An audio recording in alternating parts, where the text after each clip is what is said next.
बदलाव रैली का आयोजन हमारे साथी और मेहनती नौजवान भाई सतबीर भाड़ा ने पुंडरी की ऐतिहासिक और पवित्र धरती पर किया।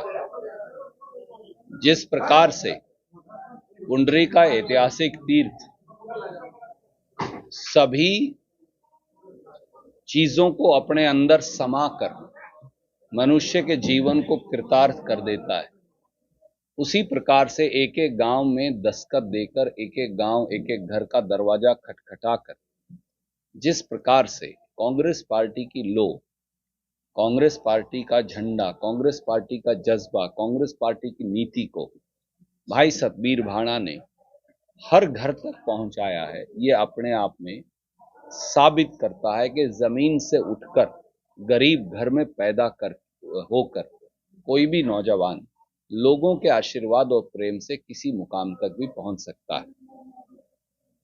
जहां तक बदलाव का सवाल है, देश और प्रदेश दोनों को बदलाव की आवश्यकता है।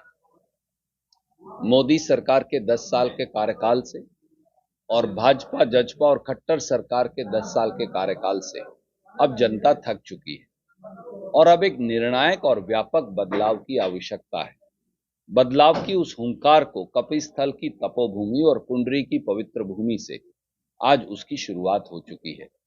संसदीय चुनाव में इंडिया गठबंधन के उम्मीदवार सुशील गुप्ता और विधानसभा चुनाव में भी कांग्रेस पार्टी विजयी होगी, ऐसा हमें इस बात को लेकर हम आश्वस्त हैं। चौधरी वीरेंद्र सिंह लगातार कहते आ रहे हैं कि गठबंधन में चुनाव नहीं होगा, बीजेपी अकेले लड़ेगी, जेजेपी तो वो तोड़ नहीं रही, लगता है अब आदरणीय मित्र, वो क्या लड़ेंगे, वो कैसे लड़ेंगे, ये उनकी समस्या है।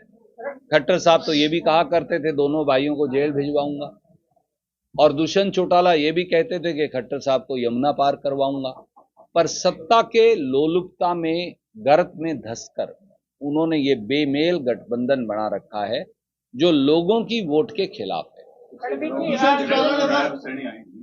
और उनका कहना ये था कि जब कांग्रेस के पास कोई कैंडिडेट नहीं था तो उन्होंने गठबंधन का कैंडिडेट। ऐसा है, नायब सैनी जी की बात पर मुझे टिप्पणी करने की इसलिए आवश्यकता नहीं क्योंकि उनकी पार्टी जो है विचलित है कि कांग्रेस ने गठबंधन कर लिया, इसलिए जैसे मैंने उनकी पार्टी की सिर फुटबल उन पर छोड़ दी, वो हमारी पार्टी हम कैसे चलाएंगे हम पर छोड़ दें। जाकर खुदा बदलते हैं लोग, खुद को नहीं बदलते, खुदा बदलते हैं। भैया ऐसा है, छाछ तो बोले सो बोले, छलनी भी बोले जिसमें 1 लाख छेद। ये वही दुष्यंत चौटाला हैं जो बीजेपी को यमुना पार करवा रहे थे। ये वही दुष्यंत चौटाला हैं जो पानी पी पी कर खट्टर साहब को कोसते थे।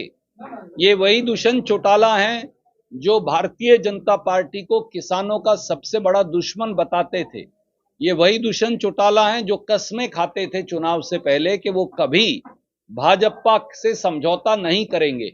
ये वही जेजेपी है जिसने बीजेपी को हटाने के लिए जनमत लिया और उसके बाद उस जनमत को बीजेपी की थाली में परोस दिया।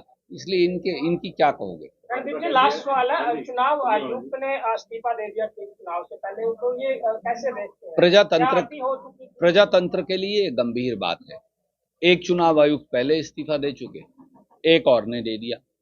3 मेंबरों का चुनाव आयुक्त होता है, अब 1 मेंबर का रह गया है। ये प्रजातंत्र के लिए बड़ा घातक सिद्ध होगा और प्रजातंत्र के लिए खतरे की सबसे बड़ी घंटी है। भाजपा कहती है कि किसानों का जो आंदोलन है वो कांग्रेस का प्रायोजित है। भारतीय जनता पार्टी जो है उनको किसान उग्रवादी, नक्सलवादी, खालिस्तानी, गुंडे, मवाली लगते हैं, परंतु मैं ये आप पत्रकार साथियों के विवेक पर छोड़ता हूं, हमारी शक्ल पे क्या इनमें से कोई चीज लिखी